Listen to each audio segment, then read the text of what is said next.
So we're a few days past the halfway point in what's called our rains retreat, the Vasa period, the time when the monks in the monastery determined to stay in the monastery for a 3-month period with minimal coming and going. And recently, in the last week, there's been a theme in the morning reflections around body contemplation and impermanence, and a sense, Tanrakito talked this morning about a sense of how we're often seeking sensual pleasure, satisfaction, and when we come to the practice, we start to engage in ways where we're letting go of that, and we're seeing how our minds deal with not always kind of chasing after things and trying to get something and seeking that kind of sensual satisfaction. So I thought I'd talk a little bit about that unpopular worldly subject. I remember hearing about a monk who it might have not been a monk, actually. It might have been an anagarika or samanera, someone very new to the training. Had his parents visiting in one of the Australian monasteries, and he was very exuberant about the practice and excited about all things. And his parents weren't Buddhist and didn't really know much about it, and so he asked some of the monks if he could visit their kutis and show them, their huts, and show them just the parents around the monastery, and they said yes. And so they came to, I'm not going to get all of the facts around the story right, but they came to one of the huts, one of the kutis, and he went inside, and there was a skull, and the parents were a bit shocked by this, and he kind of was trying to explain it to them, but they were a bit concerned. Why does a monk have a skull in their hut? This seemed a bit strange and morbid. And they said, "Okay, well, don't worry about it. We'll go to the next kuti." And they see these photos of rotting human corpses, and his parents are getting more and more concerned. And he's fumbling through trying to explain this to them. And then the third kuti they come to, this monk has dragged the corpse of a kangaroo, and it's surrounded by candles and waxes, has dripped all over it, rotting kangaroo corpse. So the parents were very concerned about their child, and probably had to talk to the abbot to try to understand what was going on. And to us, the monks hearing about this, it might seem a bit funny and just not really a big deal. But for those who are new to Buddhism or haven't really thought about their own death or their own bodies, this can be sort of a shocking or disturbing or surprising phenomena, or just a sense of why would anybody want to think about those things or picture them or imagine them or bring them to mind. And as I started the talk, I said it's an unpopular worldly subject. So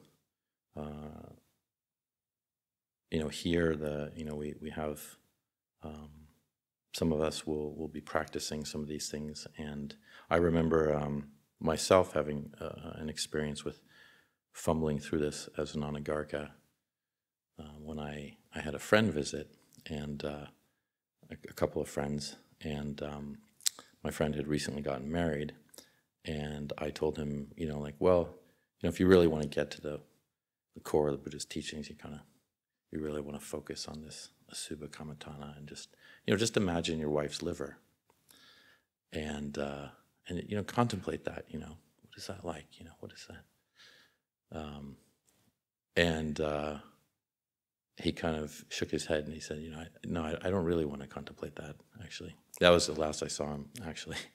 So, you win some, you lose some. And that's kind of the, of course I was too exuberant, and that was the wrong teaching. It was sort of like that sort of thing Lumpur Cha teaches, it's true but not right, and right but not true. So it's like, yeah, it's true, that's the Buddha's teachings. These are things that he thought of as a meditation technique, but that's probably not the right thing to be teaching at a particular time to a person. It all depends on what's helpful for them. So I'm sure if this monk in Australia or myself had, or Anagarika, whatever it was, had started with like the gradual teachings or taught about how important generosity was, or kindness, or morality, or calm and peace, mindfulness, these are things that maybe are a good approach. But I'm not going to teach about that tonight.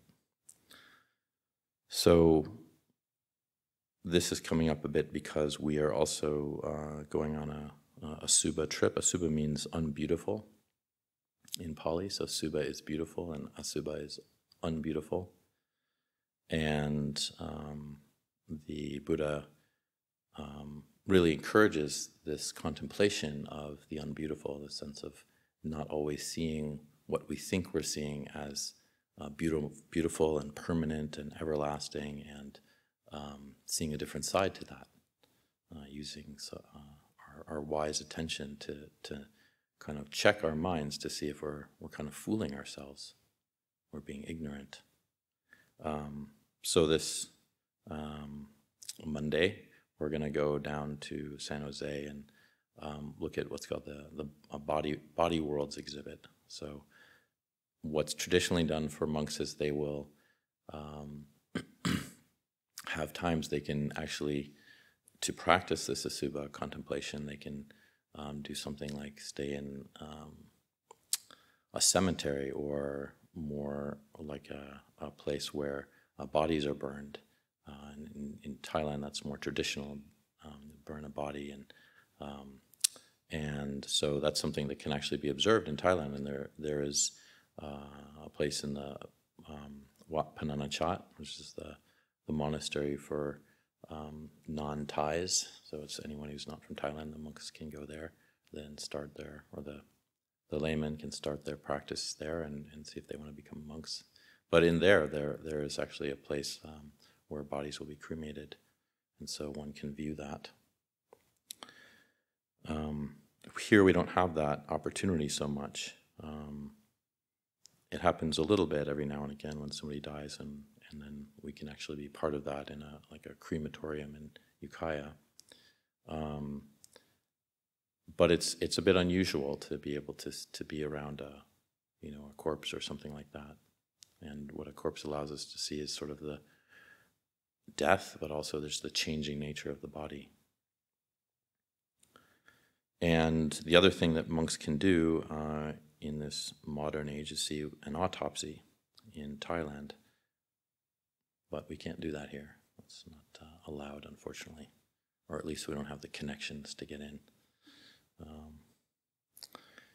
So the Body Worlds exhibit in San Jose is there's a German man, a very interesting fellow, who learned how to plastinate bodies, and he's basically he's plastinated all kinds of parts of the body so that he can dissolve the rest, and you can see the inside of the body.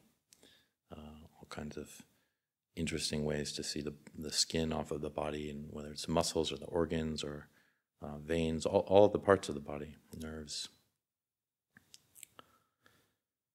And he did it in, he's kind of a worldly fellow a bit, so he did it in sort of entertaining ways. So they're like playing basketball, or they're skating, or they're playing chess, or on a computer. But in a way, that's like, okay, there's normal things, but these are real people. They're not just plastic made up parts. So they're people who donated their bodies, which is a helpful contemplation for us, for those of us who are going, to note that these are actual people who wanted to have their bodies plastinated and used in this way.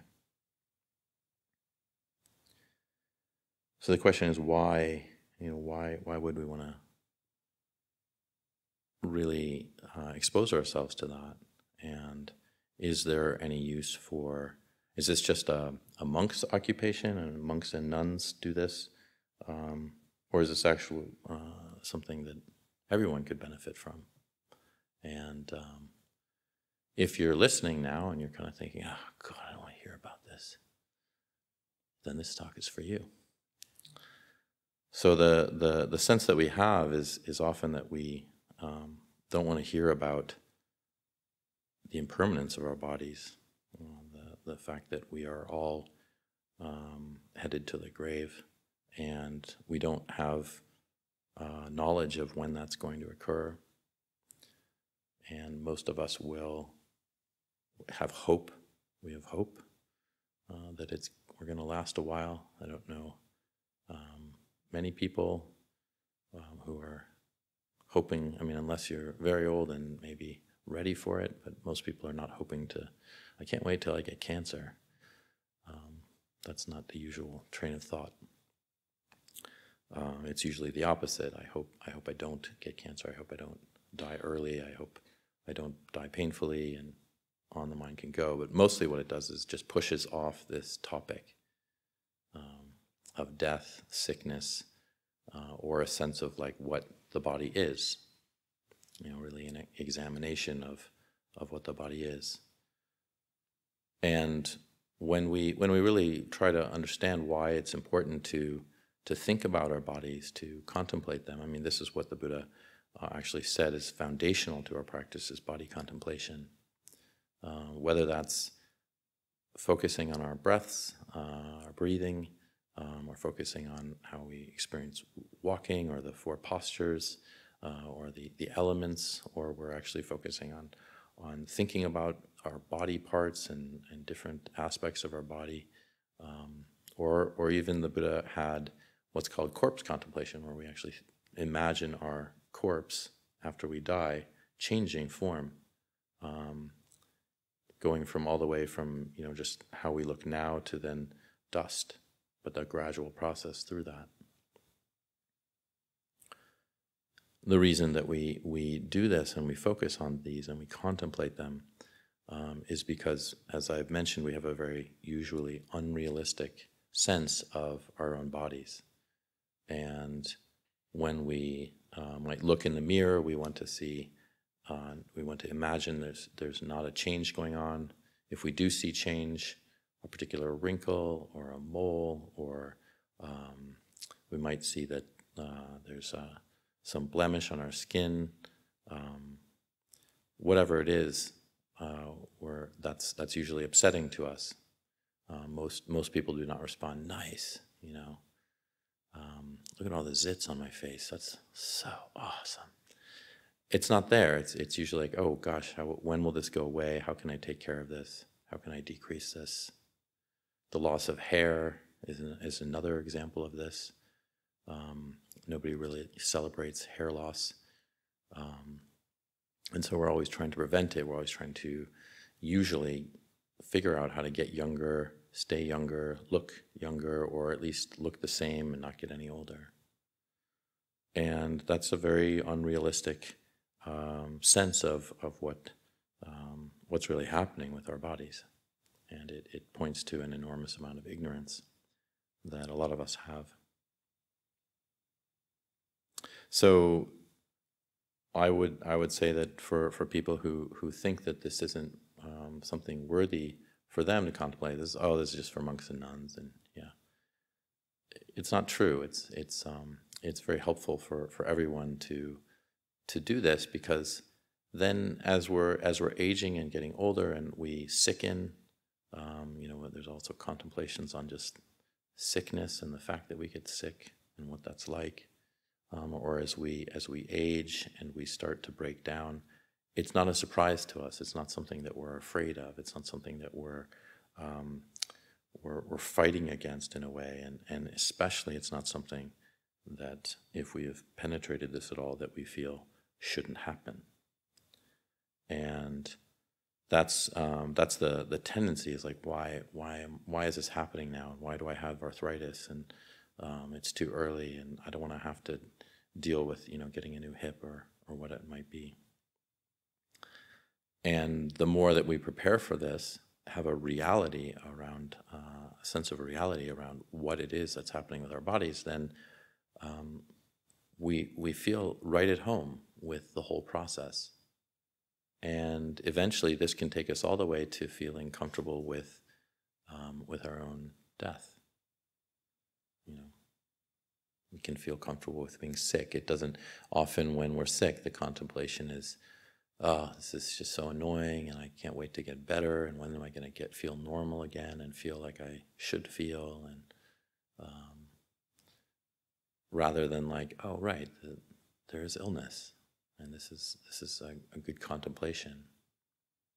One of the things that the senior monks in Thailand often encourage practitioners around is when you're sick, like that's not a time to not practice. You know, kind of, I'll just drop my practice and distract myself from all these negative feelings. No, like that is the time to really be paying attention and putting a lot of effort into understanding our dukkha, understanding the dukkha that is being caused by our sense of not wanting our body to change, or feeling uncomfortable, or pain, and just why is that?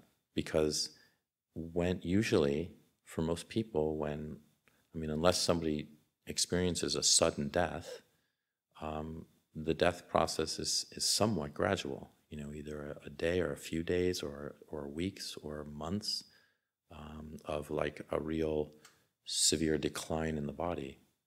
And so as we, again, get used to illness and we really try to understand it and allow ourselves to experience it from a point of interest rather than disgust or fear, then it helps us in our life. It helps us get more and more accustomed, like, oh yeah, this is what dying is going to be like.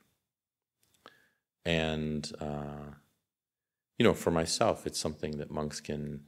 I'm not a huge. For myself, I find that the sittings, the late night sittings, are very difficult for me. So I don't engage with them a lot, because over time I've just had a lot of problems with the few days afterwards. But for those people who do this practice once a week, you know, that's something that I find is admirable, to see that there's usually a group of monks that sit up. Tomorrow night we'll have another Wampra, and there'll probably be at least one or two individuals staying up. And they stay up into the night till 3:30 in the morning, and many people think, oh, this is ludicrous. Why would monks do this? That doesn't make sense. You know, they're just tired and heads are nodding. And well, what's your death going to be like? You know, is that going to be pleasant? Is there not going to be nodding and discomfort, aversion, a sense of being in a lot of dis-ease? So we're, you know, as much as we can prepare ourselves for, you know, the reality of life, then that's what's so important and beneficial. In terms of what body contemplation actually is, if there are those who haven't heard about this so much, it's visualizing what the parts are of our bodies. And so there are the parts we can see, like the hair of the head, the hair of the body, skin, our nails, teeth, so that we can see all of those things. And then we think about the other parts of our body. So we can think about our, as I mentioned, the liver, or our lungs, blood vessels, the blood, the liquids that we have in our bodies, all these things. We can go through them and just bring them up visually. You know, however we find that useful, whether it's like we visualize them on like a sort of map of our body, or we do so with, you know, like another contemplation is just they're out there in front of you. All of your hair is on a plate. You know, your eyeballs, your liver, stomach, intestines. And they're not plastinated. They're wet and smelly and sticky, and they're not very pleasant. And I was mentioning this the other day, that I remember talking about this with my sister, and she was just talking about how she went to an autopsy. She was lucky enough to go to an autopsy. I think what I've held a brain in my hand. That was interesting. At the time, a friend of mine was actually able to. I missed out on that chance. I almost was able to see an autopsy in college just through one of the classes, but I unfortunately didn't stay with that class. But my sister said that she went to one, and she was I don't remember which part. She was holding the heart or something like that, and she was just saying how beautiful it was, and just how magical and incredible the experience was. And I mentioned this the other day, like, well, I didn't ask her. I should have. I would say, well, okay, like, why didn't you put it in your purse, and walk around with this beautiful thing? And how about on your pillow next to you, and keep it going, bring it to breakfast and what have you, It's just not gonna have that sense of beauty. In fact, it's gonna start rotting and smelling, and the whole process will be there, the reality of it. So if we're paying attention in a particular way, then we can see anything as beautiful. But if we're seeing the reality of it, it's not actually it might be something that's interesting, but it's not beautiful. It's the parts of our bodies are if we pay attention to them in the right way, we'll see that actually they're not very beautiful. They have the sense of falling apart and changing, and then once more they actually don't appeal to us so much. As I said, they're wet and sticky and smelly, and if you probably put them in your mouth, they wouldn't taste very good. And then if we kind of, for most people, visualizing them, it's not a very nice thing. Like, a lot of people would be squeamish. You think about like somebody taking a knife and opening up your body. That's not a very pleasant image, and then spreading your rib cage open, and you're there watching this. This would be more of like a horrible thing to see. But for one who has really contemplated a lot, I think that if there was some sort of way that would happen, let's say you were able to stay awake through your own surgery, your own heart surgery, you might find that incredibly fascinating and not actually horrible. So I remember in one way, one of our teachers, this is more about pain, but he had a root canal, Lumpur Sumedo, and it was a 2-day root canal, I believe. And so he talked to the dental surgeon beforehand, and he said, yeah, I want to do this without any painkillers. And I was, what? I'm not going to let you do that. No, that's how I want to do it. And so I think probably the dentist worked out, well, okay, I'll let you do it, but as soon as I decide, or you tell me that you've had enough, we'll whatever. I don't know if it was a general or local anesthesia, but well, he went and he didn't have any painkillers, and it was extremely painful, but he just used that to contemplate pain, to really be with that experience. It was a sort of once in a lifetime opportunity. And he said that the next day, when he was going back and he was going to do the same thing, it was like fighting his own body. It was just like there was this, he said, a palpable experience of just in his whole body of like, really like, I don't want to do this, I can't do this, and just like fighting his way to the dentist. So in the same way, we have a potential to really try to observe this with our own experiences of our own bodies. Usually the Buddha, or there's a recommendation not to do this with others because it can be complicating.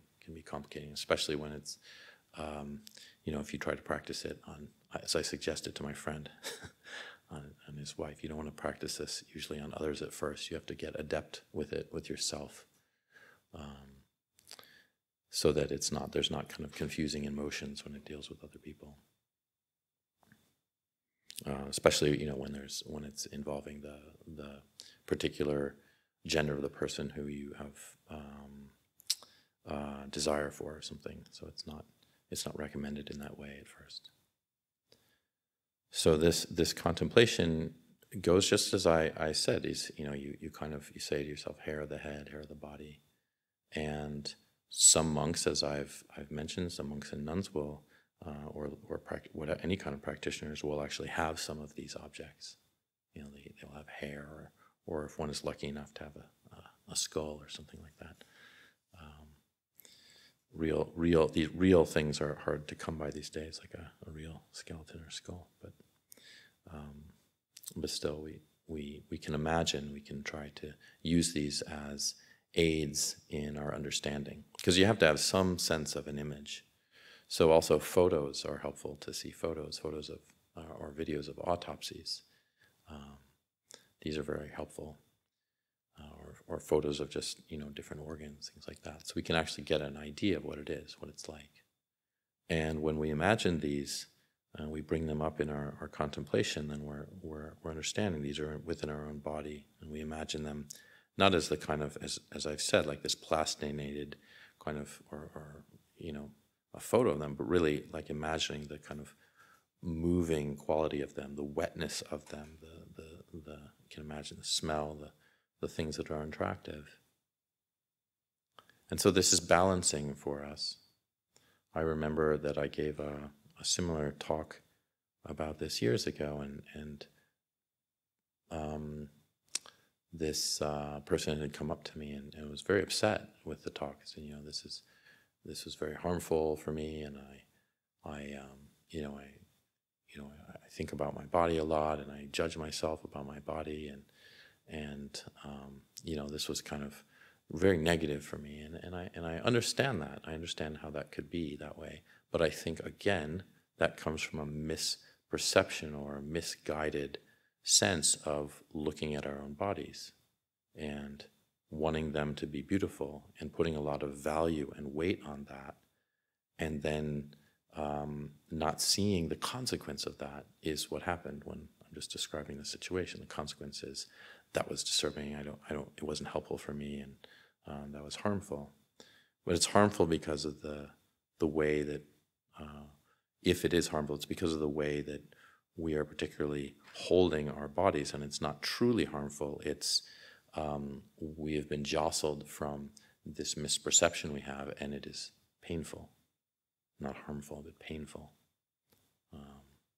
difficult. And so this isn't, I am bringing this up as a topic that, again, I'm not advocating just for those of us who are monastically inclined, but if one is truly kind of interested in the Buddhist teachings and interested in the topics and the ways that he gives us to penetrate and to understand ourselves, then this is actually something that is very helpful to bring up. It's really useful because all of us are dying. All of us have bodies, and all of us are getting ill. At some point in our life, illness will come to us. If it hasn't, if somebody in this room hasn't experienced illness, I'd be surprised by that, but it's possible. But we will experience illness and death, and we're all from the very sense of our the moment conception occurs. A sperm and an egg join. There's aging. The body from that point begins to age. It has a limited number of time that it will last, and so that's something we all are brothers and sisters in. It's something that no matter how different all of us are, or how much we dislike a particular person or like another person, we're all in the same boat together. Every one of us shares this. So we're very much related in this way, and so we can have compassion for each other, and we can know that, like, oh, it's not just us who's afraid of death or who has to deal with illness and difficulty and the body doing what it does. It's every single one of us. Every one of us has this within our experience. And so as we contemplate, as we go through and examine our bodies, then we get used to that experience. And what is the result of that? That kind of getting used to the sense of what is unbeautiful underneath our skin. It's dispassion. We no longer feel that we're sort of chasing after sensuality as much. We're wanting to get something. We're feeling that that is the most important thing. So we have a sense of dispassion, and what comes with dispassion and the feeling that dispassion brings is actual peace. Real, like deep peace.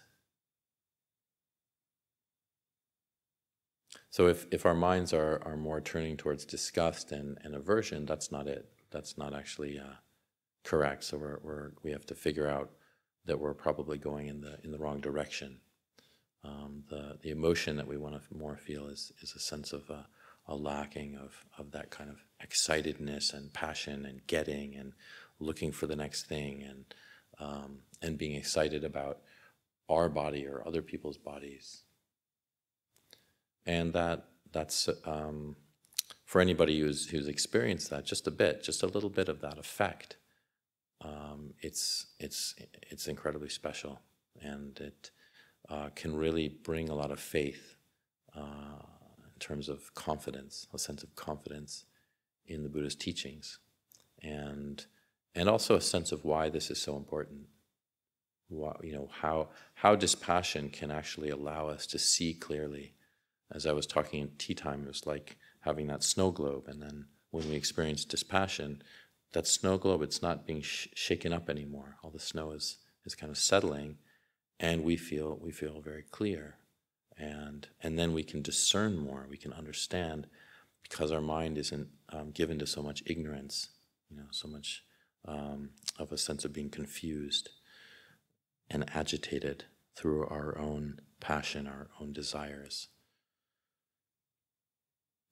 So this is something that anyone can really add to their practice, or some of the monastics here actually do this as their primary object. They focus on this, and just going through these parts, just imagining them, going through this, the parts of your body, and imagining them and contemplating them, and asking yourself, is there something permanent there?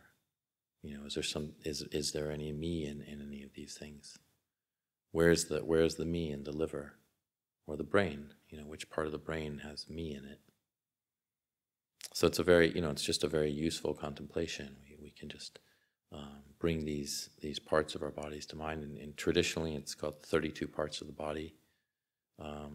In my own contemplations, I think I have it more as like the 50 parts. I include like the eyeballs. I find that it's helpful to actually bring some of the other organs up into my consciousness that are not just the traditional ones. Just imagining my eyeballs, in my hands, with the muscles that are attached to them that have been cut off, and the blood vessels, the squishiness of them, the wetness. They're not attractive at all. And they're not even desirable. And yet people make a lot of fuss about eyes and eye color, and I could just lose myself in her eyes. Sadly, it's true. But that's the ignorance that occurs. That's that snow globe being shook up, and we lose all sight of ourselves. When passion is created like that. We're not seeing clearly. We can't even see the person. We're just looking at an eye color. So this is a way towards. It's something that I think is of paramount importance in our practice, and I just want to encourage it for everyone in some way to contemplate it. it's funny in the Visuddhimagga, there's descriptions about how to like really go for these practices, and one of them is like, I can't remember all of it. The monk like gets up and he like looks at the dirtiness of the floor. This is for a monk who's has desire as his main kind of object in terms of like his main problem, his go-to kind of greed, hatred, and delusion. It's not hatred or delusion, it's greed. He's just kind of a greedy monk. So the recommendation is just asubha all the time. So you get up and you look at how dirty your floor is, or your sleeping area is, and you focus on that, and before you leave you see the floorboard before you exit and how that's falling apart and it's dirty, and then or whatever. If it's not dirty, it's like everything's falling apart. Everything you walk on, everywhere you step. Pretty high level. But one would have to also, I recommend, balance that, because if it's getting too negative, if the mind is turning towards aversion, disgust, anger, then that's not the actual emotion we want to generate. There should be a sense of non-desire, dispassion, which is actually quite pleasant. So with this practice, we can do it in many ways, and so this talk is mostly focusing on an encouragement to investigate this, see if it's helpful or useful in any way, and give it a try. Give it a try either as just an adjunct part of one's meditation practice, or actually the main focus. And it can just be something that like we just bring up as a contemplation whenever we remember. That's what mindfulness is. Just keeping something that's skillful in mind. So you're like tapping away on the computer, and then you look down and you say, oh wow, look at that. I haven't cut my nails in a while. There's a lot of dirt under those nails. If you put that dirt under a microscope, there's actually worms in there. So people paint their nails, make them look very beautiful, and yet there's worms underneath. This is reality. This is the reality.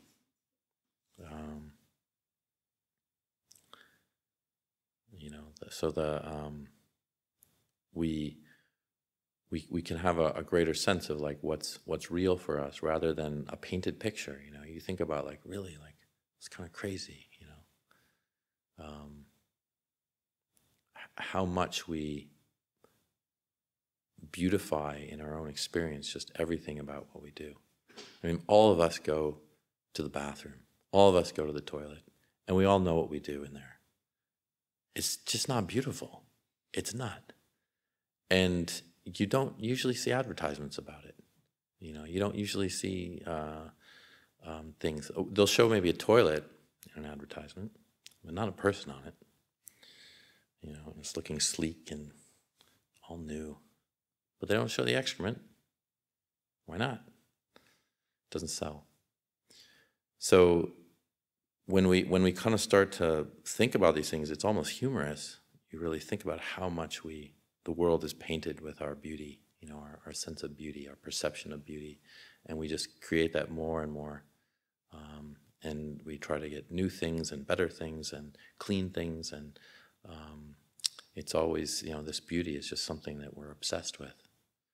But when we really check it with reality, then it's like waking up. It's kind of like waking up from the Matrix, it's like unbelievable how we've miscolored the world, how we've misshapen the world with our own perception of desire,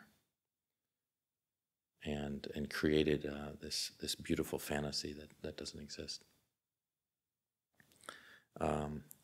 So this isn't a negative quality we're bringing up. This is something that is very helpful to us, and it's there to balance our misperception, balance that we have such a very like we're just way overloaded with this misdirection, misperception, delusion of how we see the world, how we see others, how we see ourselves.